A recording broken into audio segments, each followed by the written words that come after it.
Okay, let's explain the rational zero theorem. Let me remind you that the zero of a function is a number that makes the function zero. For example, if this is your function, then we say that 2 is a zero. Sometimes we say 2 is a root. And the reason is that when we evaluate f at 2, we get 2 squared minus 4 is 0. And also negative 2 is a 0. Then that's the notion of a zero of a function. What is a rational number? A rational number is a number that can be written in the form n over m with n and m integers.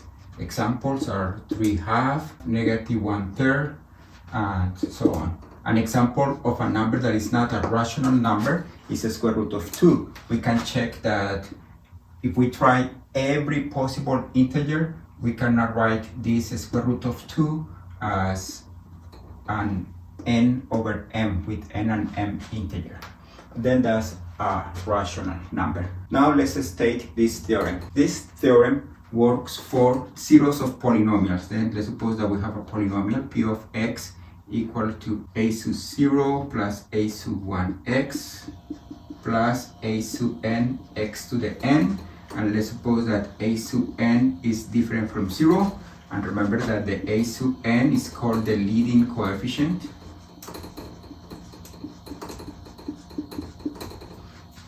And let's assume that all the a sub i's are integers.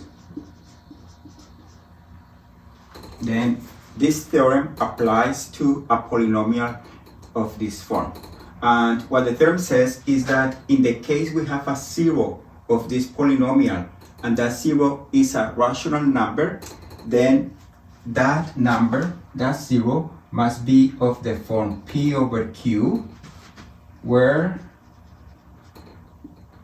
p is a factor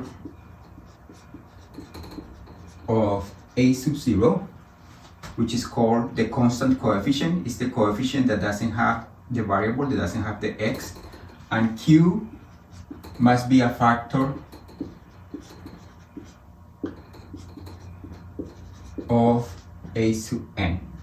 Notice that the theorem is not saying that this polynomial has a zero or has a root of this form. It says that if it has a zero and that zero is a rational number, then that rational number must be of this form. Let's do an example.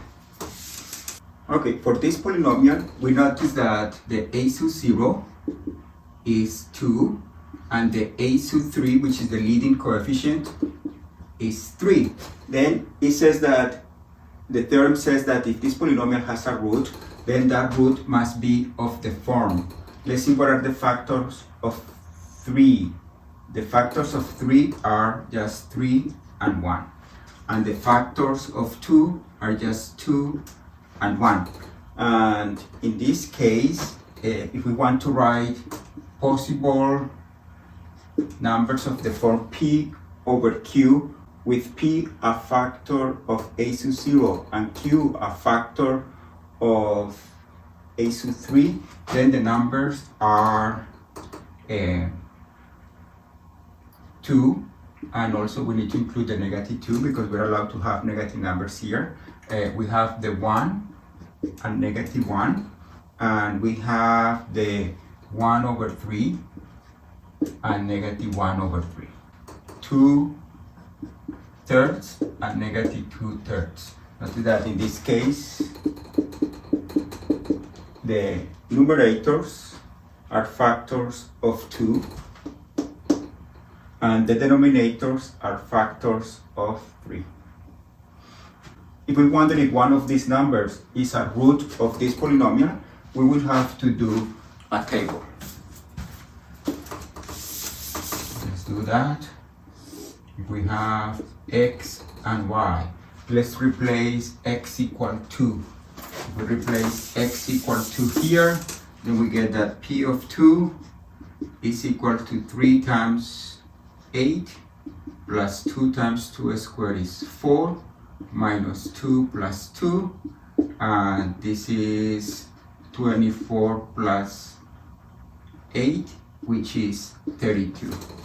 Then we have 32. We can try, for example, 2/3. If we try 2/3, we have 3 times 2/3 cubed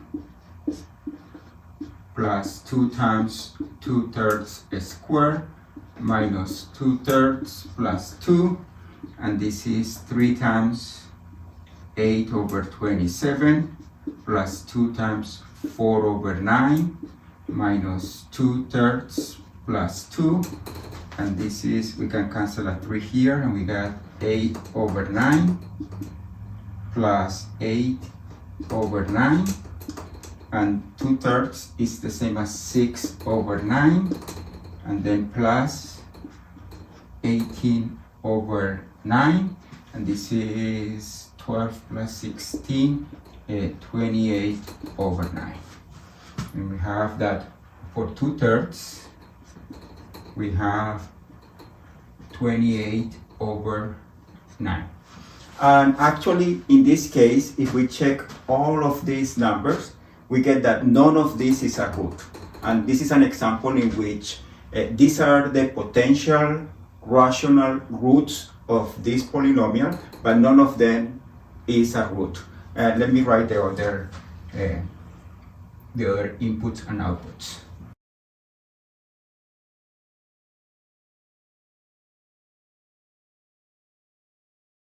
One, two, three, four, five, six, seven, 8. 1, 2, 3, 4, 5, 6, 7, 8. None of these work. Let's do another example.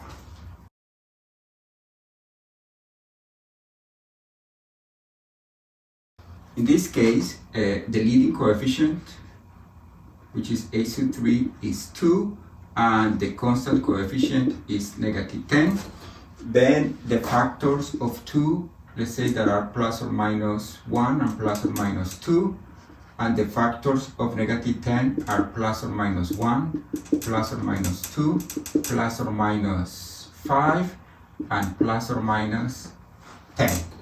And then the possible roots for these polynomials are of the form p over q, where p is a factor of a sub 0 and q is a factor of a sub 3. Let's take when q is equal to 1. When q is equal to 1, then we get plus or minus 10, plus or minus 5, plus or minus 2, and plus or minus 1.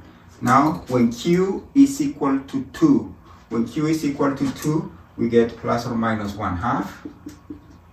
Plus or minus 2 over 2 is just plus or minus 1. We get plus or minus 5 over 2.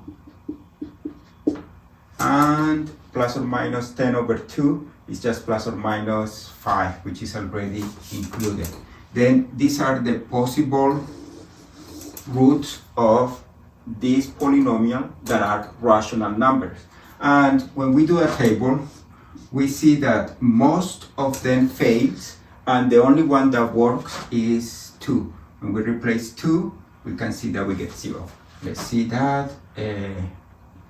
P of 2 is 2 times 2 cubed minus 2 times 2 squared plus 2 minus 10, and this is 2 times 8 minus 2 times 4 plus 2 minus 10, 16 minus 8 plus 2 minus 10, and this is 0.